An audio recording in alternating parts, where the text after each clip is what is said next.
buy foreign oil, when we have ways to do our own, drill our own oil here safely, cleanly, we can do this. And it seems like we're supporting people that want to kill us. And I don't understand that. 1970 had more refineries in this country than we have today. And I'm quite upset about this, you know, and I want to know how you can turn this around and let the Saudis and all of them drink their oil. We have plenty here.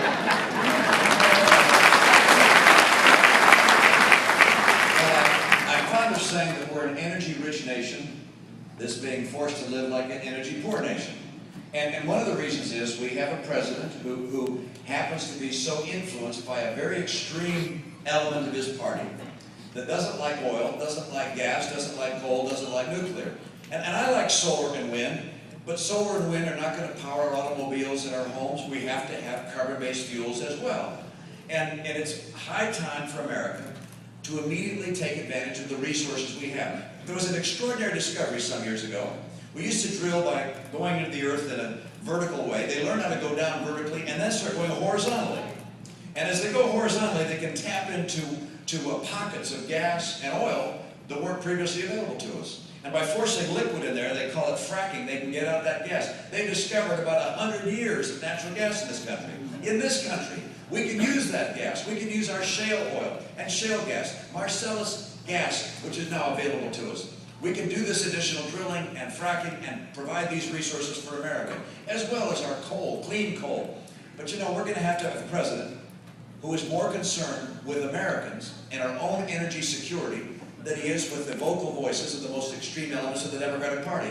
I frankly am not terribly concerned about those extreme voices. I care about Americans and jobs, and I will develop our resources and have a policy that gets us finally energy secure and not dependent upon the oil cartels. Thank you.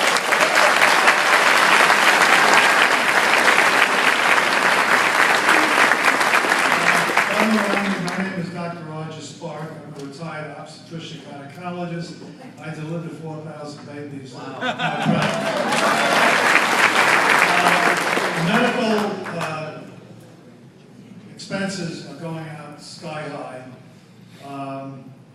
The good part of the problem is unnecessary malpractice lawsuits. Now in Texas, your competitor has enacted a lot of tort reform in Texas. The doctors are streaming into Texas.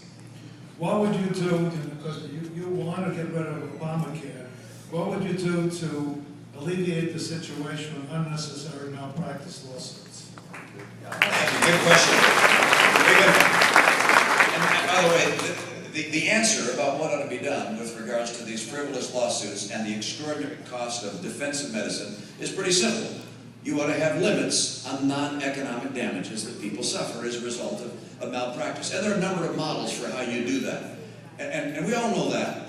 We all agree to it.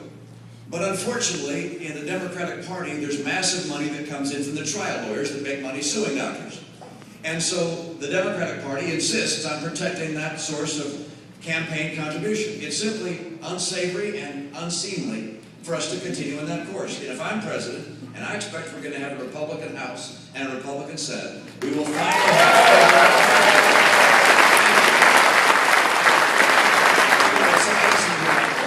Yes, ma'am. Sure. Mr. Romney, my name is Brenda Hermanson, and here in the state of Arizona, we have an issue with the border. It's very serious, and we are very concerned. We have Sheriff Paul Bevy who's working on it very hard. And as president, what are you going to do with this border? It's a major concern, Mr. Romney. Yeah, thank you.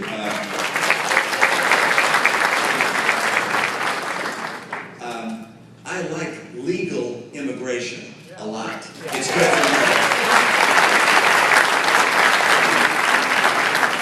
And to protect legal immigration and make it work for America and for the families in line to come here legally, 4.7 million people waiting to come to America legally, I will stop illegal immigration.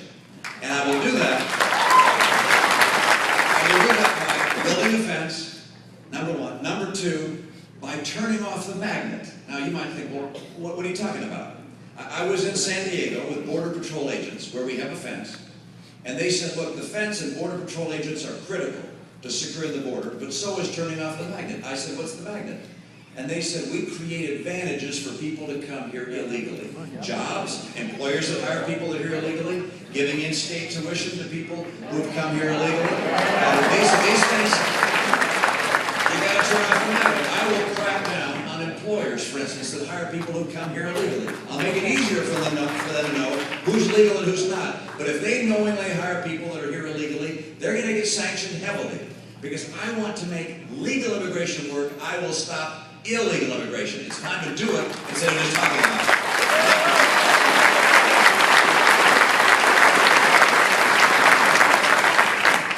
Hi there. My name is Lynn Breyer, and I have a question that's kind of unusual. I know that you know about Agenda 21, which is one of the most insidious programs that's been perpetrated on the people in this country, and I'll bet there's hardly a person in this room who knows what's going on. But the smart meters, the rural council that the president just put into place is all part of that. It's a program to hand our sovereignty over to the United Nations. I'd like to know what you will do about Agenda 21. Agenda 21 seeks to establish, if you will, United Nations views on how we should develop and expand communities. Look, America is a sovereign nation. I will do nothing that cedes our sovereignty to the United Nations or anybody else.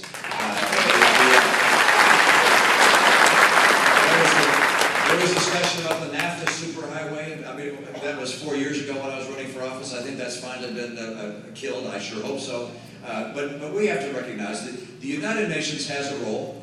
I think it's a good idea to have people come together and talk to one another, even if they're lying. We can at least hear what they have to say.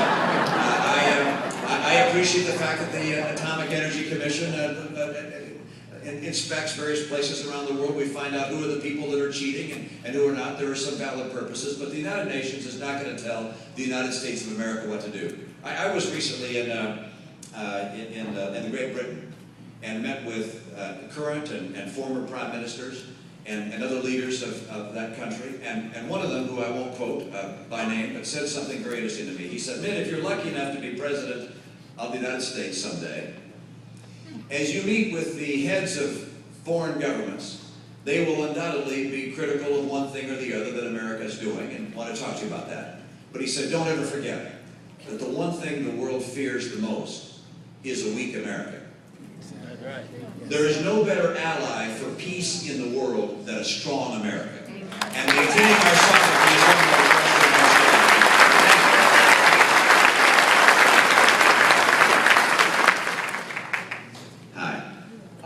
My name is Tom. I live here in Sonics.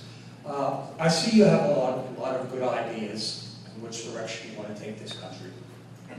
But given the state of Congress, the movement that they're not able to do, how do you plan to get your agenda and your programs through Congress? Yeah, thank you. Boy, darn good question. And by the way, sometimes it's a good thing when government can't move. Right now, I'm happy we've got enough Republicans to hold off the president's agenda. I mean, his first 2 years, when he could do whatever he wanted, he borrowed trillions. This president's on track, as you know, to borrow more money in his 4 years than all prior presidents combined. I mean, so putting the brakes on is sometimes a good thing, but I want to do more than put on brakes, as you point out.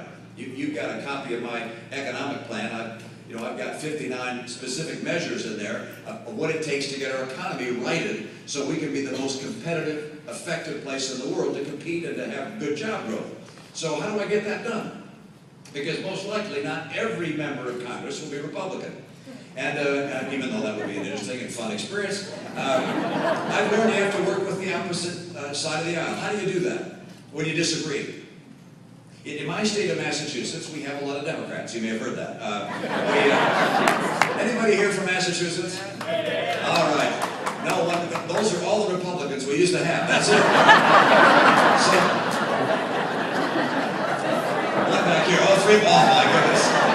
They've gone negative. Anyway, so I came in and my legislature was about 85% Democrat, 15% Republican. It did not take me long to figure out that if I was going to get anything done, I had to be able to work with the Speaker of the House, a Democrat, and the Senate President, a Democrat. And I went and met with them in their office. I didn't say, come see